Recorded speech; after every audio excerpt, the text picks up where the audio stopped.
Okay, let's talk about reproducers. In this case, the exhibition reproducer, common to the Victrolas in the teens and the aughts, and into the 20s too, and why it's important to rebuild these if you play records. If you don't play records, doesn't matter if you rebuild it or not, it's just for display. But if you do play records and those records matter to you, it's important that, once every 20 years or so, 25 maybe, you regasket these things and bring them back into spec. As you can see here, we have a typical exhibition. This one is off of a 1911 machine. And let's take a close look at that gasket. You can see it's cracked. And see if I can get it to move for you. Oh yeah, see how it's actually moving? That's how loose it is. Now what that is that rubber. That's what that white stuff is. It's a natural rubber tube. It's dried out over the last 100 years, and it's created air leaks on every little crack all around here, which is going to have a significant impact on volume and just the generals. It's going to buzz. It's going to sound like crap.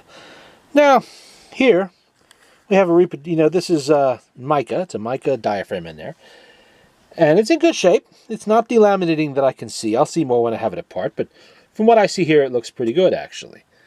And on the back, we have a rubber isolator, which is now solid rock. Nasty, and it's moving. Let's see if I can show that. Hear it moving?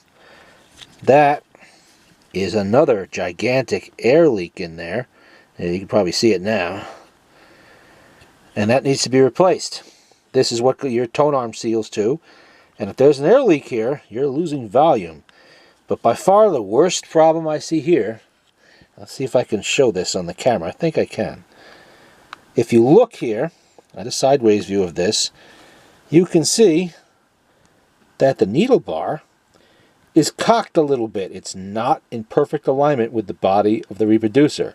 At some point, this has probably been dropped or banged against something, and the needle is now tilted in. It's off center.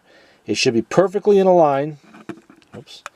With the body right here, 90 degrees. And I'm going to have to do a little bending on that one, I can see. A little readjusting. Because what this does, becomes a chisel to your records when they're like this. You don't want to run it like that. It has to be perfectly straight, or you start to destroy your records. So that's why we rebuild these. Like this one. This is a rebuild I've done already. And we have a brand new isolator on there. It's all, you can get these from all the parts suppliers have them. I got this one from Walt Summers.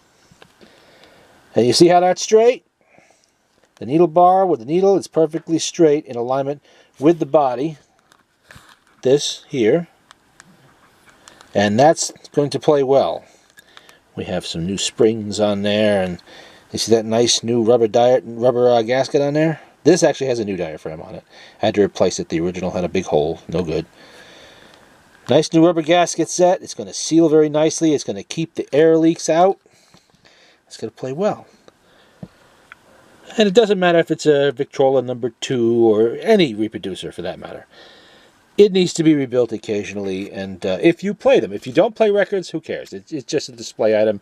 It could stay original. It could fall apart. Sooner or later, and I've seen this happen often, these isolators will crack, and the reproducer will actually fall off the machine, and all you end up seeing is a machine with a tone arm, and this piece is stuck on it, and nothing else. The reproducer was lost to history, and that's that. And they're not really that difficult to rebuild. The hardest part of rebuilding these, the most time-consuming really, is aligning that needle bar and getting it properly aligned so that not only it has to be 90 degrees straight here, while at the same time just touching that diaphragm ever so gently. Not pushing, not pulling, just touching it while being 90. That takes a little time and a little patience, but you get used to it after a while. This will clean up nice, and it'll be a good instrument once again. I'm actually rebuilding that for a friend of mine, and we're going to get that all back into spec again, make it play nice, and there'll be a test video eventually when I am finished with it. And these are the new parts, in case you wanted to see. That's a new isolator. It's a soft one. Walt has some fairly soft isolators lately. And the simple rubber round gasket, the diaphragm, should it be needed, is in there. And I think the kit's, let's see, 11, 22, yeah, it probably spent around 30 bucks with all the little springs and everything. If it needs everything. Not every one of these needs everything, so you don't always have to replace the springs unless there's a reason if they're broken. These ones are going to replace because they seem to be a little bit cockeyed. I don't like the way they look, so they're going to come out of there and be replaced with new springs on there. The springs I'm talking about are here. Let's see if you can, right there. That spring. Right in here. That spring right there. There's another one on the other side. Those are your tension springs. And you want them to be in good shape. And I can see the whole needle bar looks like it's a little bit cockeyed here too on the pivot. It might have come off the pivot. I think it did. Well, we'll fix that. Nothing that hasn't been done before. And that's it for the exhibition reproducer rebuild at the moment.